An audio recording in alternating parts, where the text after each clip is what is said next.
This is one small part of our biodiversity garden. This is the part where if I want to study a new plant in detail, I plant in this part and observe them for a few years and see what happens to them. And in this type of conservation type of biodiversity garden, where you're not looking at aesthetic value and all so much, but to save those species. So in such places, in such gardens, little bit about the design of that I'll talk now. Now, each plant to do well, it will need the ideal conditions for it, which are required for it to flower and all nicely. So that you can also use those conservation biodiversity gardens for multiplying the mother plants. So to sum it up now, when you are doing a biodiversity garden from the point of view of conservation, not these decorative things, then you need different sections inside that where your mother plants are kept. Mother plants, first you get 1 or 2 plants and then you plant them there and tend them in great detail for a while, and then use them to first to study that species. If it's undomesticated species, then you'll have to see how exactly you try to recreate the original condition where it occurs and mimic it, so that you get full results, fruit and flowers and everything will form nicely. And then once you have mother plant collection and you know how to, you maintain those mother plants for some time, for a few years, then in the process of maintaining, lot of things about how to tend them and all will be learned, and then they can be also multiplication trials and all can be done, and then that propagation can happen. It can be grown in larger numbers and all. So that is about the mother plants, and this part of my garden is meant for these mother plants. I don't allow anyone inside here also. They'll step on many things and disturb. And nobody is allowed to do weeding also, because untrained people will just remove the good plants also with the bad, unwanted weeds. So weeding has to be species wise. Suppose over here you want to weed it now, rain sapid and all. Some native species will be more aggressive, some will be less aggressive. So you have to carefully select and remove the weeds, not indiscriminate weeding. Some of the beautiful plants also look like weeds from a distance or to untrained eyes. So in this kind of garden, you need one section where you have the full open sunlight.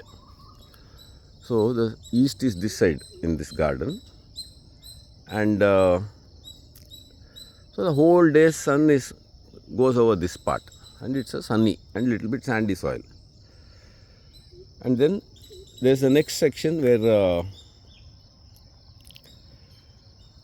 little bit shade needing plants who are from moist regions, they will we plant them over there.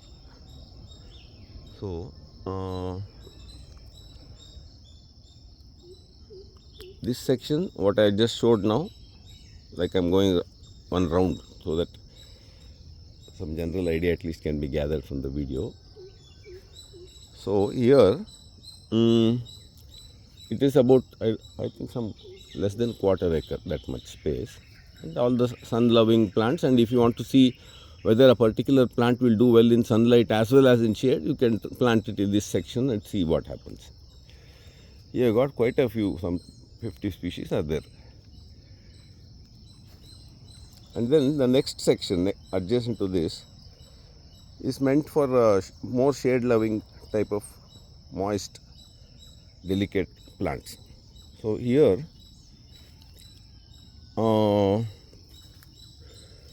the ambience has to be required, it has to be maintained inside that. So we created a wall, green wall inside the garden that is about 10 feet tall. It has all these shrubby plants over there, that whole row of them. And then there's a gap here to walk across, and then this side again that hedge continues. So these kind of vertical hedges, they are also native plants only. This is that Arthoda, and then many plants are there in this, and they are planted in a thick nearby to each other, so that it forms a dense green wall between the two plots. And then in this section, more moist things are moisture loving, little bit more shade requirement plants are grown. So what happens when you have a green wall like this, hedge of green plants? I came in from there. So they'll be breathing moisture out all day long. So it is usually 2 or 3 degrees cooler in this little section because of these tall hedge plants. And then you can't have something too big because then it will become shade, too much shade. So in this section, all 4 sides is enclosed by this green fence, a green kind of border that is about 10 to 15 feet and all height. And inside this section, the ambience is there. It is cool, more moist, and the dew retention, everything is more here. And here, more delicate plants like strobilanthes and all can be grown. This is a strobilanthes that is from foothills of Western Ghats.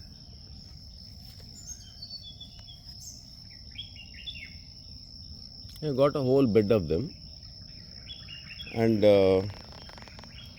they all need that ambience. You can't have some hot, dry winds coming in and they'll shrivel up and they'll not, even if they live, they will not flower and all nicely. These plants are looking very happy. The leaves and all are looking fresh and nice, and it's spreading also.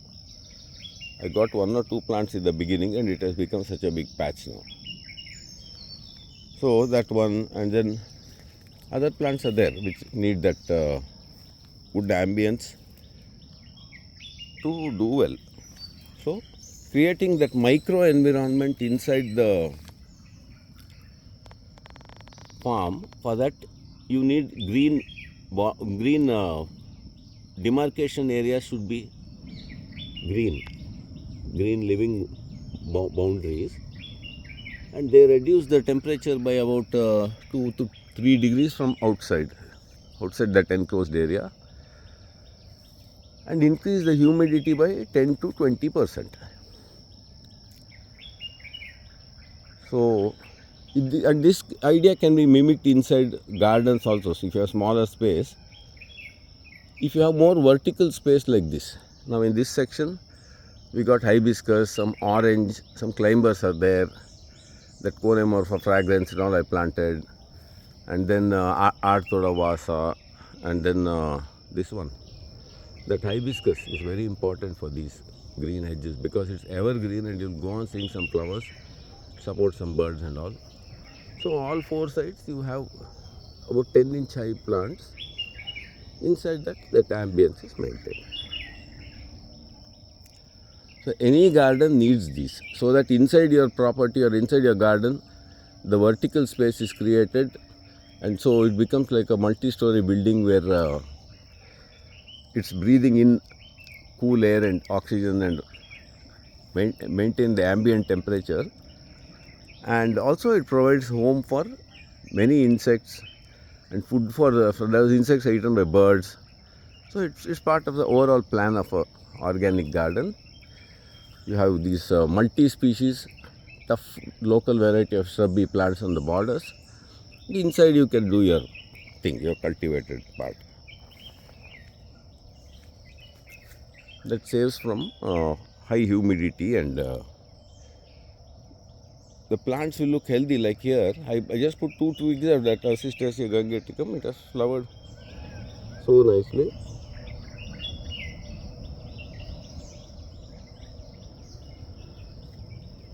So that's a bit about the creating the ambience inside the organic gardens.